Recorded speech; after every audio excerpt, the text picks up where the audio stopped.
Comencemos con nuestro último ejercicio de la parte de simplificaciones de fórmulas proposicionales. El ejercicio número 10 nos dice, mediante las leyes o teoremas lógicos, simplificar la siguiente fórmula proposicional. Acá tenemos una fórmula proposicional que es un poco más compleja a las anteriores que habíamos visto, porque se presentan operadores que vamos a trabajarlos recién, que es el de la bicondicional, y el de la o exclusiva, o también llamado XOR. Resolvamos este problema. Lo primero que vamos a analizar en este problema es lo siguiente.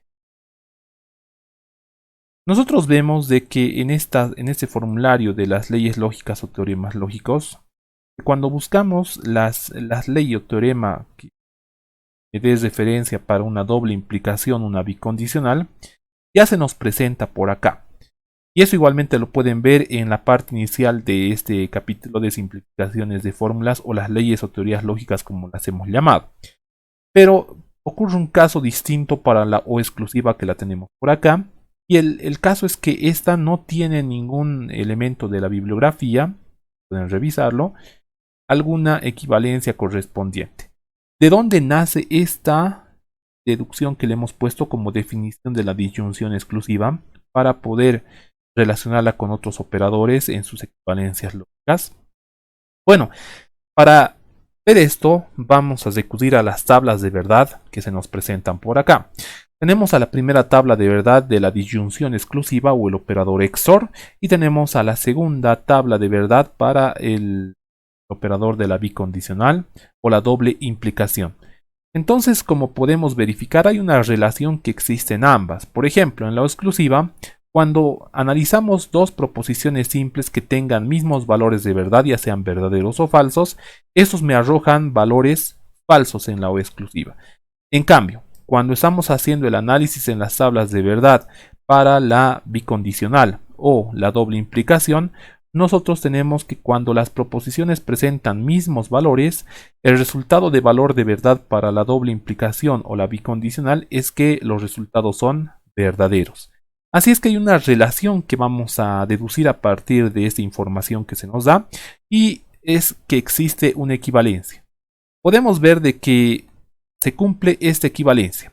Es decir, que si tenemos nosotros dos proposiciones con el operador XOR o de la disyunción exclusiva, esta va a ser equivalente a la negación de las mismas proposiciones mediante el operador de la bicondicional. Y estas las podemos corroborar. Fíjense de que en acá cuando asumen valores de verdad que son verdaderos o falsos, en la bicondicional hemos visto que son verdaderos y en la O exclusiva hemos visto que son falsos. Es decir, si negamos nosotros a esta bicondicional, tendremos los mismos valores de verdad que una O exclusiva.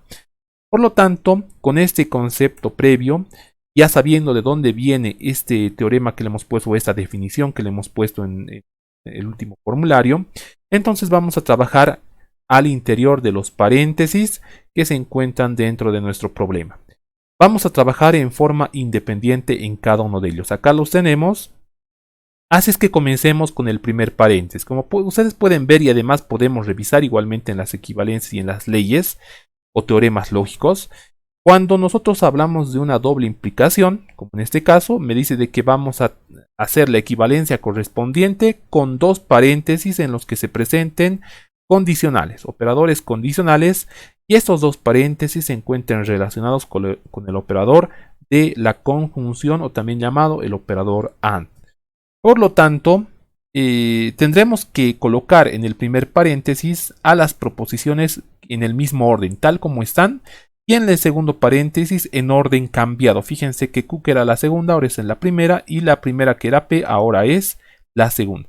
Entonces, haciendo este análisis en el ejercicio, fíjense que yo tengo la primera proposición que es la negación de P, y la segunda que es Q, me quedará de la siguiente forma. Acá la tenemos, ¿no? Estamos manteniendo el orden en el primer paréntesis tal como están, en ese mismo orden, y en el segundo paréntesis le estamos colocando con el orden cambiado, ambos relacionados con el operador de la conjunción.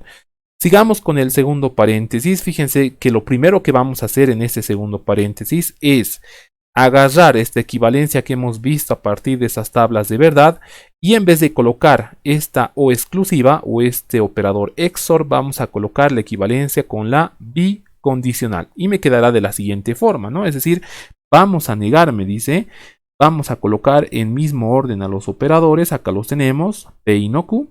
Y vamos a colocar, en vez del O exclusivo, estamos colocando la bicondicional. Pero no termina ahí.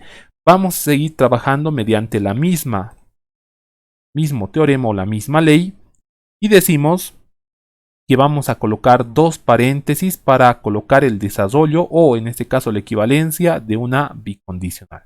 Entonces vamos a abrir dos paréntesis y vamos a hacer el mismo procedimiento que en el anterior paréntesis que hemos estado trabajando. Entonces me quedará de la siguiente forma, ¿no? Estamos manteniendo en el primer paréntesis el mismo orden con el que se presenta. Y en el segundo estamos cambiando el orden. El que era segundo ahora es primero y el que era primera proposición ahora es la segunda proposición. Ahora que ya convertimos las bicondicionales y la O exclusiva en operadores más sencillos, como en este caso del operador de la condicional en ambos casos, ahora vamos a convertir los operadores condicionales a operadores aún más sencillos como son el de la conjunción y el de la O inclusiva o disyunción inclusiva. Bueno, para eso nosotros vamos a verificar nuestro formulario de las leyes lógicas, identificamos la definición de implicación y vemos lo siguiente. Tenemos dos proposiciones simples con el operador de la implicación condicional. Entonces me dice que hay una equivalencia negando la primera proposición, colocando el operador de la disyunción inclusiva en vez del operador de la condicional y colocando la segunda proposición tal como indica en la primera, sin alterar el orden. Entonces vamos a ver de que esta es una equivalencia lógica que se presenta y es la definición de la implicación. Regresemos a nuestro problema. Si nos fijamos bien, tenemos dos paréntesis con implicaciones que se presentan en donde habíamos desarrollado la parte 1 del primer paréntesis. Ahora vamos a desarrollar esta primera. Tenemos lo siguiente. Como me decía la definición, vamos a negar la primera proposición en el primer paréntesis, en este caso sería la doble negación. Mantenemos el orden de la segunda tal como está, la estamos manteniendo y en vez de la implicación le estamos colocando la disyunción inclusiva. Además tenemos el operador AND o el operador de la conjunción que se copia tal como está.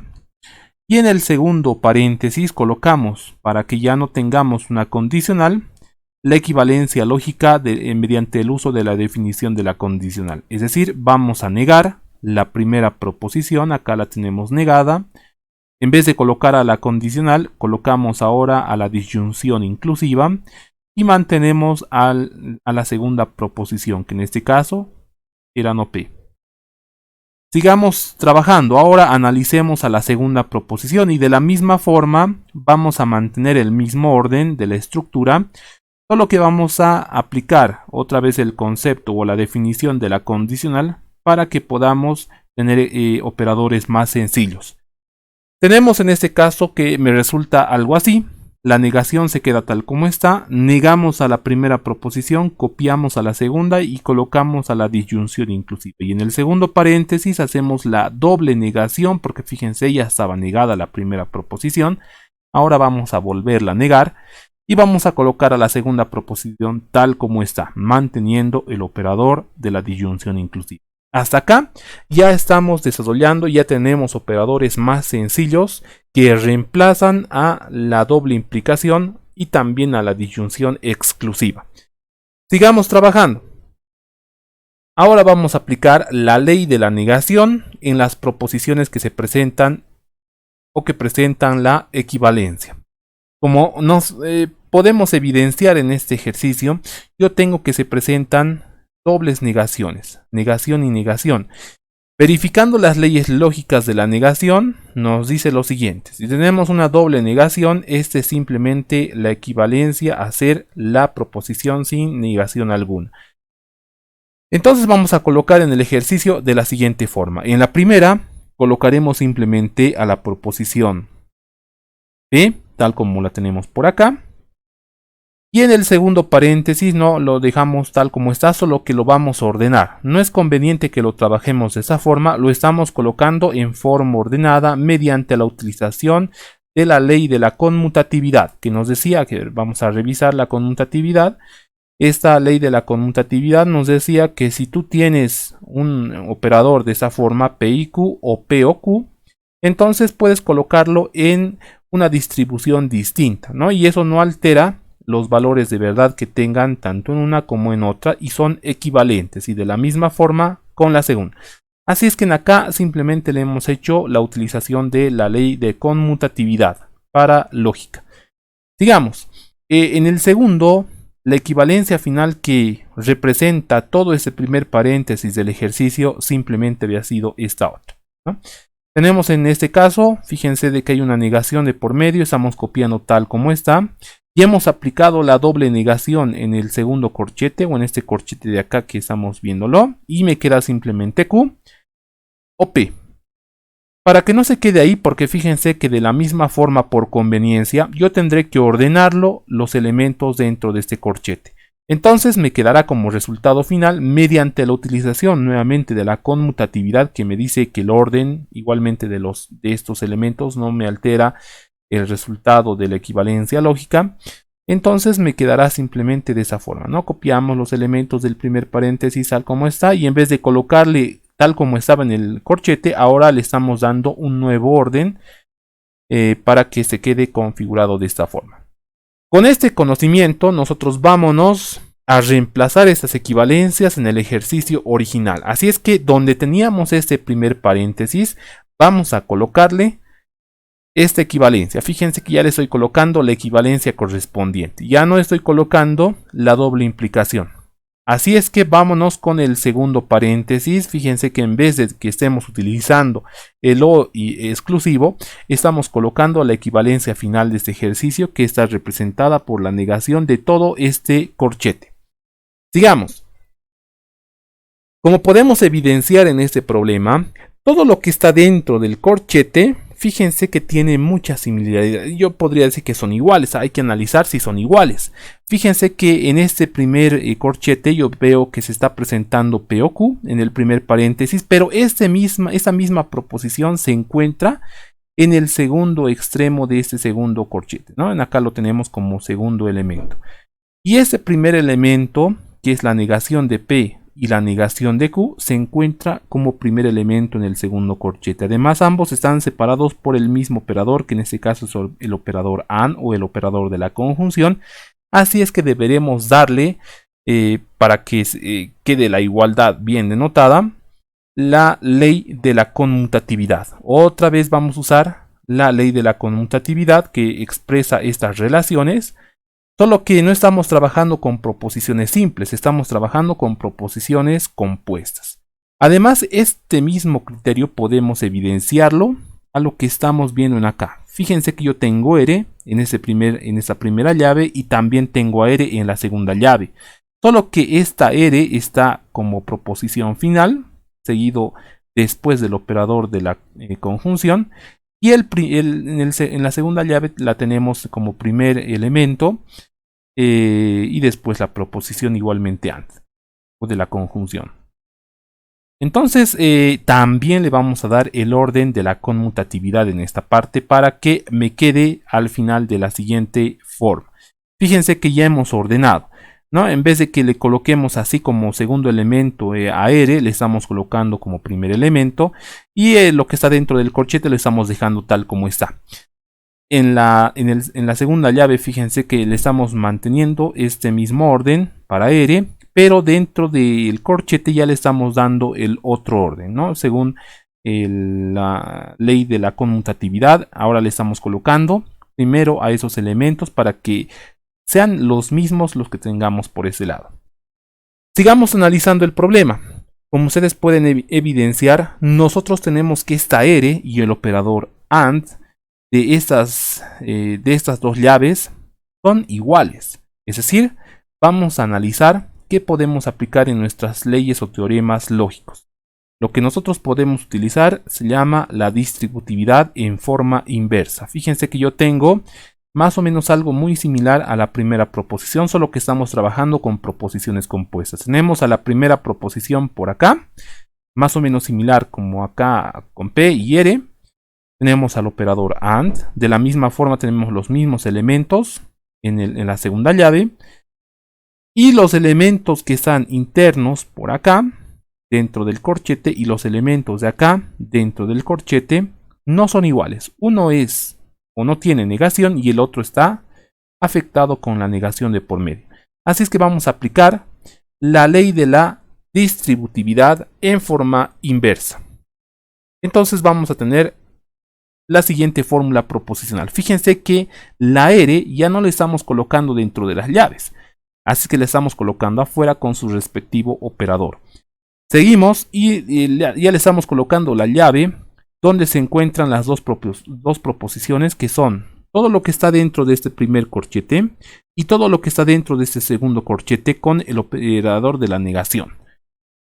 Sigamos avanzando en este ejercicio. Como ambos corchetes tienen las mismas proposiciones, entonces son similares, solo que la segunda se da con la negación. Y otra vez volvemos a verlas como tal y vamos a buscar alguna ley que me relacione a estas proposiciones compuestas que estamos viendo. Fíjense que todo esto es como si fuera simplemente P y todo lo que tenemos en acá es como si fuera no P. ¿Cuál es la ley que deberemos usar para poder trabajar de esta forma con proposiciones compuestas? La respuesta está en acá. Fíjense que es como si fuera la tercera de las leyes de la negación. Nosotros dice si tenemos proposiciones simples P o no P, esto es equivalente a ser verdadero. Es decir, todo lo que está dentro del corchete es como si fuera una única proposición y lo que está dentro de este otro corchete es como si fuera otra proposición. Como se darán cuenta, nosotros tenemos que los elementos dentro del corchete son los mismos de este otro elemento, es decir, son iguales. Así es que vamos a utilizar esta tercera ley de la negación y en vez de colocar todo lo que tenemos en la llave, será equivalente a colocarlo directamente verdadero. En acá lo tenemos, algo verdadero. Así es que el resultado de la fórmula proposicional final que nos da este problema es la siguiente. Tenemos a R, el operador de la conjunción o el operador AND, y en vez de todo lo que teníamos dentro de la llave, tenemos a lo verdadero. Por último, volvemos a aplicar las leyes lógicas. ¿Y cuál es esa ley lógica que me relaciona a estas dos? Fíjense, yo tengo esa, por si acaso ya no son las leyes de la negación, ¿no? Ya no son las leyes de la negación. Estamos hablando de algo muy similar y estamos hablando de las leyes de identidad. Me dice si tú tienes una proposición y además el operador de la conjunción o el operador de la disyunción inclusiva, tanto con verdadero o falso, me va a dar simplemente la proposición de P. Es decir, el resultado final del problema será R. Esa es nuestra simplificación final de nuestro problema.